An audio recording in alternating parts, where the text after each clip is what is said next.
और बात अयोध्या की बात करते हैं। रामलला की गर्भगृह में स्थापित मूर्ति की पहली तस्वीर सामने आई है और कई घंटों की पूजा के बाद मूर्ति की स्थापना। जी हां, श्याम वर्ण की बाल रूप में है ये प्रतिमा और पीले और श्वेत वस्त्र से ढकी है ये मूर्ति। प्राण प्रतिष्ठा के बाद 22 जनवरी को भगवान का मुख दर्शन। मूर्ति का वजन 1500 किलो।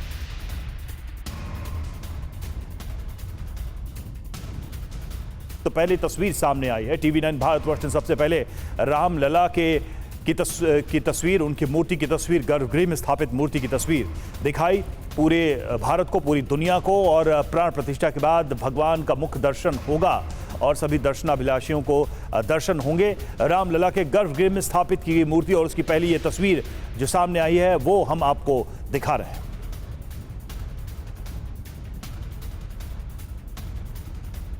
कुमार कुंदन हमारे साथ इस वक्त जुड़े हो। कुमार, जब पहली तस्वीर आई तो टीवी9 ने तो पूरी दुनिया को दिखाया, लेकिन वहां जो मौजूद भक्त थे, श्रद्धालु थे, उनकी क्या प्रतिक्रिया थी, उनके क्या भाव थे?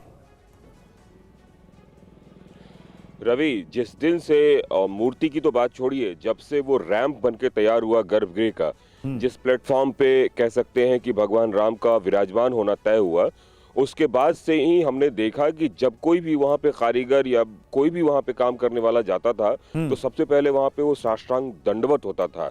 तो ये जो भाव है, इस भाव का अंदाजा इसी से लगा सकते हैं कि जब ट्रक अंदर आई थी पूरे परिसर में, जो तीर्थ क्षेत्र परिसर है, तो उसमें जो जितने भी मजदूर थे वो जय श्री राम के नारे लगाने शुरू कर दिए थे उन्होंने।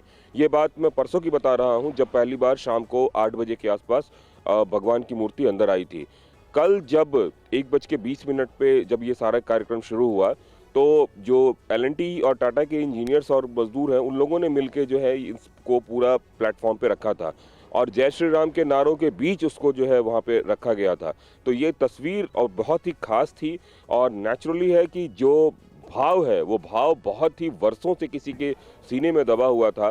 तो जो काम करने वाले वहाँ पे मजदूर हैं या इंजीनियर हैं, सबके मुंह से सिर्फ मुखारबिन से जय श्री राम के नारे ही लग रहे थे। और कल शाम से ही फूलों से सजाना शुरू किया गया था गर्भगृह को और उस पूरे परिवेश में भगवान का एक तरीके से गर्भगृह में पदार्पण हुआ। रवि, बिल्कुल, ये खास तस्वीरें और इन तस्वीरों का इंतजार लंबे समय तक रहा लोगों को और इसलिए शायद ये जो उत्साह उमंग दिख रहा है उसी प्रतीक्षा के अंतिम पड़ाव का उत्साह और उमंग है। हम लौटेंगे कुमार आपके पास और एक बार फिर से दर्शकों को हम वो तस्वीर दिखा रहे हैं जो बेहद खास है। तो देखिए, भगवान राम की प्रतिमा को स्थापित कर दिया गया है गर्भगृह में और यही वो तस्वीर है जो टीवी9 ने सबसे पहले आपको दिखाया भी। देखिए किस तरीके से सफेद कपड़े से अभी इस मूर्ति को ढका गया है। प्राण प्रतिष्ठा के बाद मुख दर्शन होंगे रामलला के, लेकिन उसके पहले इस मूर्ति को स्थापित कर दिया गया और वहां की ये जो तस्वीर है वो हम आपको दिखा रहे हैं। पीले और श्वेत वस्त्र से अभी फिलहाल जो है इस प्रतिमा को ढका गया, आप देख भी सकते हैं। पीले कपड़े से, पीले वस्त्र से मुख को ढका गया है, बाकी शरीर को श्वेत यानी सफेद वस्त्र से ढका गया है। तो ये देखिए, ये जो तस्वीरें हैं, दरअसल जो बात हम कुंदन कह रहे थे कि वहां पर मौजूद हर व्यक्ति, जिस दिन से गर्भगृह बना है, जिस दिन से वो रैंप बना है, वो चबूतरा बना है, उस दिन से ही लोग श्रद्धा में भाव विभोर होकर वहां पहुंच रहे हैं। लेकिन जब ये मूर्ति स्थापित कर दी गई रामलला की, उसके बाद से तो अलग ही दृश्य है, अलग ही वहां पर नजारा है।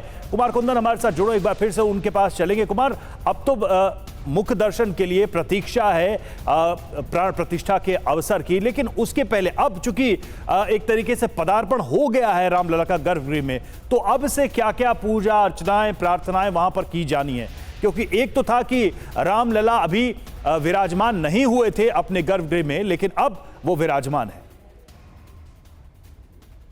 देखिए रवि, जब वहां पे भगवान का पदार्पण हो चुका है तो उसके बाद से कल तकरीबन 1:20 पे दोपहर में एक विशिष्ट योग था जिसमें सारा संकल्प का काम शुरू हुआ और इसके साथ ही एक तरफ पूजा हो रही थी और दूसरी तरफ रामलला को प्लेटफॉर्म पे जिस जगह पे रखना है वहाँ पे पदस्थापित किया जा रहा था। भगवान का अधिवास शुरू हो गया है। अधिवास वो प्रक्रिया होती है जिसमें से कई चीजों से गुजरना पड़ता है, जैसे जलाधिवास होता है, औषधाधिवास होता है, अन्नाधिवास होता है। तो इस तरीके से अधिवास की प्रक्रिया कल से शुरू हो गई है। सबसे पहले जलाधिवास हुआ और जलाधिवास की प्रक्रिया से कल भगवान गुजरे। हमने कुछ पंडितों से यह जानने की भी कोशिश की, भगवान के अगर हम भाव से देख रहे हैं तो जलाधिवास तो अभी तो बहुत ठंड है, ऐसे में कैसे जलाधिवास होगा। तो उनका साफ कहना था कि माता सरयू की विशेष कृपा है भगवान पे, इसलिए जलाधिवास में कहीं कोई भगवान को परेशानी नहीं होगी। क्योंकि रवि पूरी प्रक्रिया को अगर देखें तो भाव है, और भाव एक ऐसा है कि जिस दिन से शिला अयोध्या आई, जिस शिला से भगवान का विग्रह बनना था, उस दिन से उन शिलाओं का पूजन होता था सुबह शाम, क्योंकि उसको गर्भाधिवास माना गया था कि भगवान अभी गर्भ में है। तो इस तरीके से जो पूरा भाव है, जिसमें कि अलग अलग चीजों से भगवान को गुजरना होगा, जिसमें कि अन्नाधिवास है, औषधाधिवास है, तो ये सारी अधिवास की प्रक्रिया कल से शुरू हो गई है। और उसी प्रक्रिया में सबसे पहले जलाधिवास हुई। आज की बात करें, सुबह 8:55 का मुहूर्त है और तभी से सुबह पूजा शुरू होगी। तकरीबन 5 से 6 घंटे की पूजा है। उसके बाद आज की पूजा बिल्कुल कुमार होगी, फिर कल। तो इस तरीके से 21 तारीख।